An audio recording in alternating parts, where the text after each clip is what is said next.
Good morning, Wednesday the 3rd of October I think it is. My name is Edward O'Reilly. I'm a lifestyle pharmacist and my passion is lifestyle medicine.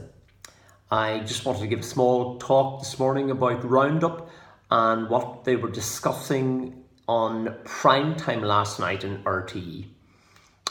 What is RoundUp? Well, RoundUp, or also known as glyphosate, is a herbicide which people spray on weeds. They also use it a lot in farming practices, particularly arable farming, and they also use it to grow grain in different parts of the world, and this grain is then imported in to feed our cattle. Okay, so let's get to the crux of this. Why am I talking about a herbicide? For God's sake, I'm a pharmacist. Well, because it's a toxin. It was first patented as a chelator, meaning that it extracts minerals. Secondly, it was then patented as a herbicide. And then thirdly, it was patented as an antibiotic. Now, you mightn't know the effects of the chelation or the herbicide, but do you want an antibiotic sprayed on your food? Because they use this in wheat, they use it in it's been detected in things like breads, beers, wines. Yes, it's ubiquitous. It's also in your water supply.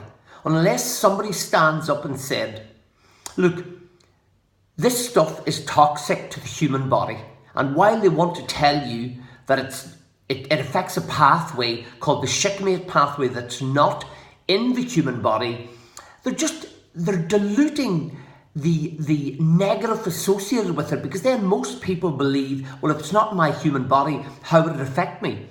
But if it's an antibiotic, it's killing your gut microbiome. It's also been associated with colony collapse in bees. Like, do you really want this stuff sprayed on your bread, in your Weetabix, in your cornflakes, in your beer?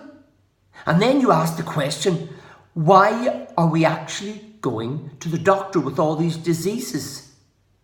Well, I'm not saying cause and effect here, but there's a lot of circumstantial evidence to make me believe this should not be in my food. I don't eat this stuff. I have no hidden agendas except I want healthy food to be a healthy individual. Now, how do we avoid it? Well, stop spraying it. Vote with your feet. Don't buy it. And don't buy foods that use it. And unfortunately, that means that either you start to buy organic. And if you're only going to start with one, start by buying organic flour. Make your own bread. Once you've made your first loaf, it's simple. But for God's sake, let me just list a few of the diseases that it's been connected to. It's been connected to leaky gut, autoimmune disease, thyroid dysfunction, celiac disease, a depletion in minerals from magnesium, calcium, molybdenum, manganese.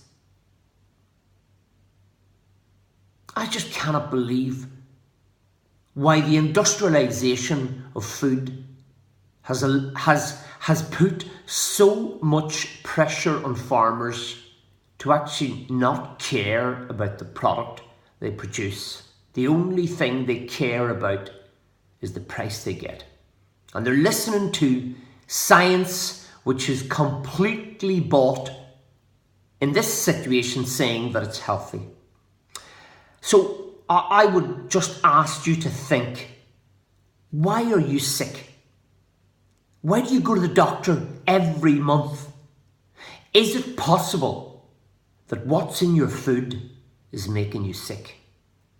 Well, I'm telling you now, it is very possible. Edward O'Reilly, lifestyle pharmacist. Thank you.